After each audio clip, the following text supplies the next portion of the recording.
Hey, Bells Crossing second grade. Hope you're doing well. We are going to talk more today about nonfiction text features. And just a reminder, this unit, by the end of this unit, we're going to be able to identify features that the author uses in nonfiction text. We're going to be able to tell how these text features help us understand what we're reading. We've talked about table of contents. Yesterday we talked about headings.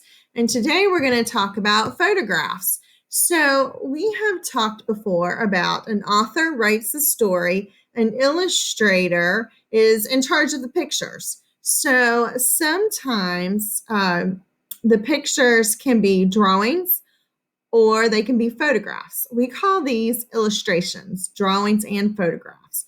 But today we're going to focus more on photographs as an illustration. And photographs are pictures that look like they're taken with a camera. They're realistic looking. And they allow us to see objects or whatever the topic is, they allow us to see what they look like in real life, which is especially important when you're reading nonfiction books because maybe it's a science book, for example. You want to see what it really looks like in real life. So if you saw it outside, like this frog, you would be able to identify it. Now, because sometimes when we have drawings that are in cartoons, they look cartoon-ish. So that's one of the benefits of an actual photograph is that it is realistic. So photographs help us to see what the author is writing about. Pictures give us a realistic image. We can get information from photographs, from these illustrations, and it's important that we recognize that. So when we're reading, we are paying attention to pictures. And I know a lot of you like the pictures the best. Well, I'm excited about the book that we're going to read today. We are reading a book and we're going to be studying pictures about iguanas. And those are one of my favorite animals. Ever since I was little, I was able to hold one. So those are pretty neat. So we're going to go ahead and read this book. It's called Let's Look at Iguanas. And let's look at, there we go. Let's look at iguanas. And we're going to start at the beginning. Look at the first page. A scaly reptile. Class, this is a heading. So when I'm reading a scaly reptile, I think it's going to tell us a little bit about what its skin looks like, but I can also look at the pictures too and guess. And we're getting a pretty up-close picture of what its skin looks like, right, on its claws. So it says a scaly reptile. Look at those claws and that bumpy skin. Is this a dinosaur? And then when we look at the next page, it says, no, this animal is an iguana. Iguanas are reptiles. And it says some reptiles have short, stubby legs like this iguana. Other reptiles, like snakes, have no legs at all. So now, reptiles have scaly skin. Scales are hard like your nails. They help hold in water. Hard scales protect iguanas and other reptiles. Now, in this photograph here, it's a realistic picture of the iguana and its environment, which is really nice because we can see, we can get a lot of information from that picture. We can see it blends in really well too, right? So with scaly skin, reptiles can live in dry places. They can live in hot places too. Where do iguanas live? Hot places make good homes for some iguanas. These iguanas live near the sea. Other iguanas live in rainforests. So in this picture, we see in the photograph, we see what an iguana looks like that lives in the desert. So desert iguanas live in the hot and dry desert.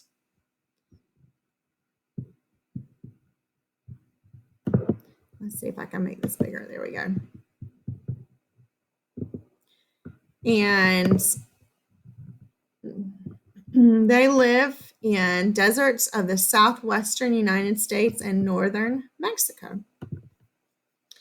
So when I read the next heading, it says basking iguanas. So my guess is it's going to show pictures of iguanas basking in the sun, but let's see and find out. Most desert animals rest in the shade in the hot afternoon. Yes, we're good with guessing. Now, what do desert iguanas do? Desert iguanas bask in the sun in the hot afternoon. Now we have a photograph here that shows us what an iguana looks like when it's basking in the sun.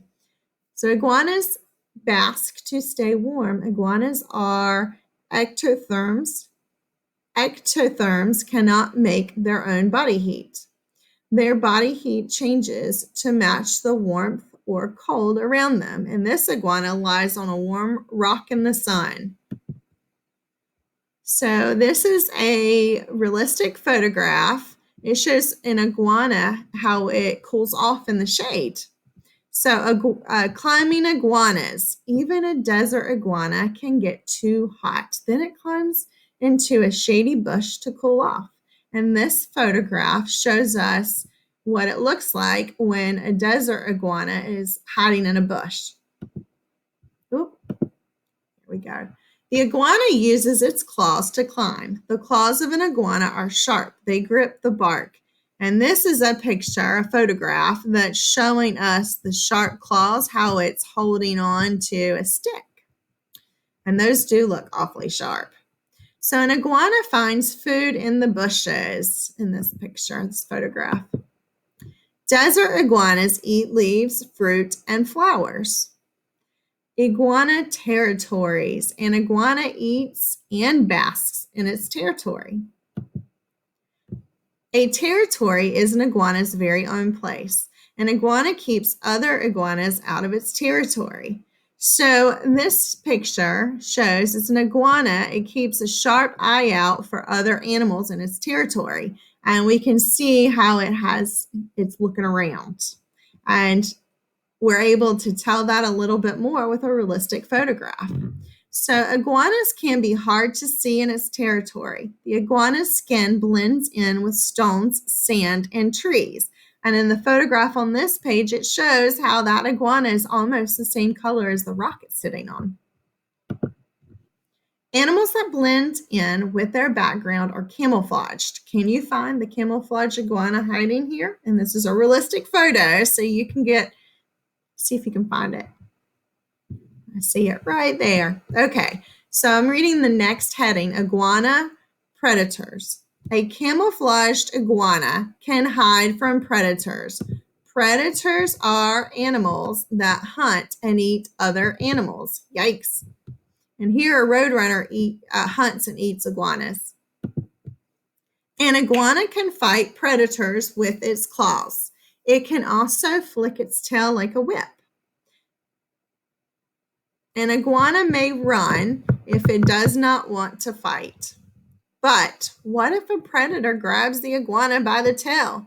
And then in this photograph, these iguanas are on the watch for predators.